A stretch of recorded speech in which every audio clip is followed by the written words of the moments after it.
Keamanan dan kenyamanan dalam mengasuh anak adalah prioritas orang tua.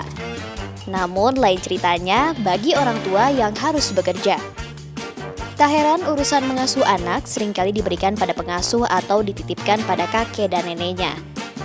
Tak ingin terus merepotkan, ditambah lagi menurunnya tingkat kepercayaan pada pengasuh, membuat daycare atau tempat penitipan anak dan bayi menjadi salah satu pilihan. Saya kebetulan kerja juga, kemudian istri juga kerja. Jadi kebetulan saya punya anak 2, yang satu masih baby gitu. Jadi mau nggak mau satu harus istilahnya diurus lebih baik lah. Kebetulan karena saya bekerja, saya pengen pengasuhan yang pas buat anak saya. Sekalian ada pendidikannya juga, pendidikan formal, pendidikan agamanya juga. Dan sayanya pada saat bekerja itu tenang. Menitipkan anak pada pengasuh di rumah itu kurang aman ya. Terus kedua juga selain untuk bersosialisasi anak-anaknya di daycare juga saya rasa anak tersebut lebih mendapatkan input yang lebih banyak. Indriati Rustami, salah satu orang tua yang memutuskan menitipkan 2 buah hatinya di daycare. Kara Syafa Gami Putri yang berusia 2 tahun dan Kay Asyam Gami Putra 5 tahun. Sejak usia Kara 1,5 tahun, ia sudah dititipkan sang ibu di daycare. Kesibukan Indriati sebagai desainer busana muslim dan suaminya yang bekerja di bidang jasa pariwisata membuatnya merasa perlu menitipkan 2 buah hatinya di daycare. Tujuan dari dititipkan di daycare ini agar segala aktivitas Kara dan Kay bisa terkontrol dengan baik oleh staf pengajar di daycare. Sebelum beraktivitas, segala perlengkapan Kara dan Kay disiapkan, mulai dari susu juga buah-buahan. Karena Kara sedang flu dan batuk, tak lupa ia siapkan obat flu dan batuk. Selalu ada keramaian setiap pagi antara 2 kakak beradik ini. Terkadang salah satu bersemangat, satu lagi tak mau bersekolah. Kalau daycare kan dia di sana ada sosialisasinya dengan teman-temannya. Kalau di lingkungan saya susah banget sosialisasi, di sebelah nggak ada anak kecil, sebelah lagi. Jadi mau dia main sepeda, mau dia apa juga tetap aja hanya di lingkungan rumah. Jadi intinya saya ingin anak saya bersosialisasi dengan sebayanya atau ya sedikit di atasnya lah gitu. Indriati selalu mengantar 2 buah hatinya ke daycare. Karena jaraknya tak jauh dari rumah, ia lebih memilih berjalan kaki. Tiba di sekolah, Bunda, panggilan staf pengajar di sini, sigap menyambut anak-anak. Agar lebih bersemangat, mereka lalu diajak berbaris sambil bernyanyi. Kegiatan ini dilakukan oleh anak-anak usia 2 hingga 6 tahun. Tak hanya anak balita, ada juga bayi yang dititipkan oleh orang tuanya.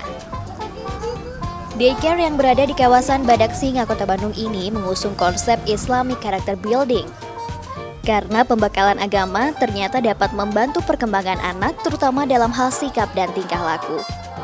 Itu sebabnya, dalam setiap kegiatan yang dilakukan anak-anak di Galenia Daycare, nilai-nilai keagamaan begitu kental. Mulai dari sholat duha, hafalan surat-surat pendek dan doa, hingga menanamkan kewajiban mengerjakan sholat fardu. Tentu saja pendidikan agama tersebut diberikan dengan cara yang menyenangkan. Galenia di sini lebih ke memberikan contoh. Untuk anak-anak yang usia lebih besar, mereka biasanya praktek langsung melalui pembiasaan, seperti misalnya sholat duha. Untuk anak-anak yang lebih kecil, mereka tetap diberikan simulasi cukup dengan melihat. Jadi tidak memaksa mereka untuk mengikuti yang anak yang lebih besar, gitu. Tapi tetap simulasi itu tetap diberikan. Minimal dengan mereka melihat setiap hari, mereka tahu itu kegiatan ibadah, kegiatan spiritual seperti itu.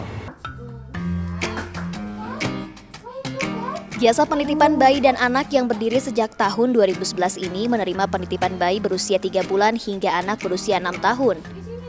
Dalam waktu 6 bulan, tak kurang dari 50 bayi dan anak-anak yang dititipkan di sini. Ada kegiatan favorit bagi anak-anak, yaitu menangkap ikan. Bentuk permainannya dikemas sesuai usia. Bagi Kara dan teman-temannya yang bergabung di kelas playgroup kecil, sesekali disisipkan cerita untuk mengenalkan binatang tersebut.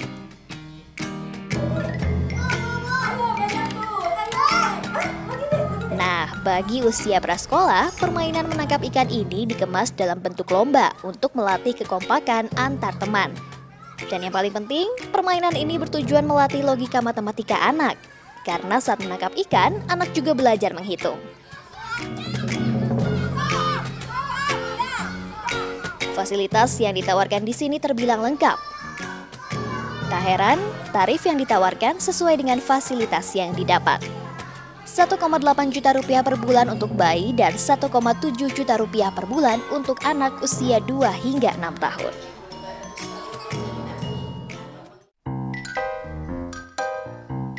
Fasilitas daycare yang ini juga tak kalah lengkap. Berada di tengah kawasan perumahan Terusan Sutami, Kota Bandung, daycare ini juga melatih kecerdasan majemuk atau multiple intelligence anak, pendidikan spiritual, dan yang tak kalah penting menanamkan pendidikan budi pekerti sejak dini.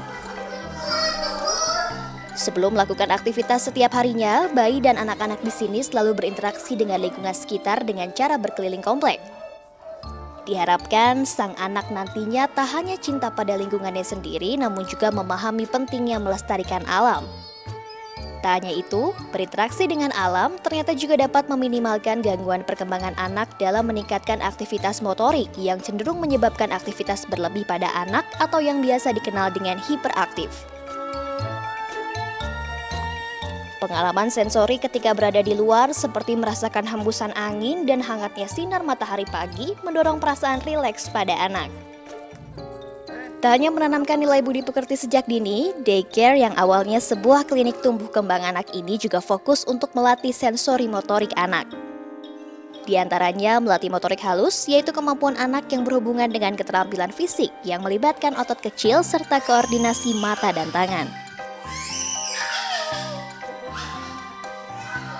Motorik kasar, yaitu gerakan tubuh yang menggunakan otot-otot besar, sebagian besar atau seluruh anggota tubuh yang dipengaruhi oleh usia, berat badan, dan perkembangan anak secara fisik. Kemudian juga melatih keseimbangan dan kontrol gerak anak. Jika sensori motoriknya terstimulus dengan baik, aspek emosi, bahasa, kognitif, dan sosial anak juga akan seimbang. Kids Potential juga kita juga ingin mengajarkan anak ke arah pendidikan karakter, budi pekerti. Jadi pelan-pelan kita pengen kalau anak bangsa Indonesia tidak hanya perkembangan gitu ya, tapi mereka juga harus tahu cara etika. Jadi peduli sama lingkungan, belajar mandiri, tanggung jawab. Dan mungkin yang membedakan sama daycare lain, di sini pun tenaga kerja kita seleksi. Gitu. Jadi ada tes kesehatan yang emang setiap tenaga kerja akan melalui fase itu gitu. Setiap harinya, daycare ini menerima 20 anak. Di sini orang tua harus membayar Rp1.950.000 per bulan untuk menitipkan anaknya yang berusia 1,5 hingga 6 tahun. Sedangkan bayi usia 3 bulan hingga 1 tahun dikenakan biaya Rp2 juta. Setelah selesai berkegiatan, orang tua akan diberi buku berisi laporan kegiatan si buah hati selama seharian. Sehingga orang tua bisa mengetahui perkembangan sang anak dari hari ke hari. Daycare dianggap jadi solusi bagi orang tua sibuk. Meski telah dititipkan bahkan dididik di daycare, perkembangan anak tetaplah menjadi tanggung jawab orang tua. Betul, jadi tidak, sebenarnya kalau masih bisa diasuh sendiri, kenapa tidak diasuh sendiri begitu ya. Tapi kalau memang orang tuanya yang memang pulang harus malam, banyak kan sekarang yang kerja di institusi tertentu malam-malam nggak ada sama sekali sentuhan ke anak, ya alangkah baiknya kita kan hak anak loh untuk mendapatkan stimulasi yang tepat. Katakan bahwa keberhasilan seorang anak, baik itu di daycare ataupun di sekolah, itu adalah kerjasama antara pihak institusi, sekolah, ataupun daycare dengan orang tua. Jadi begitu. Peran orang tua tetap jadi hal utama untuk bisa mendidik dan mengoptimalkan kecerdasan anak, terutama di masa usia emas dari mulai 0 hingga 5 tahun.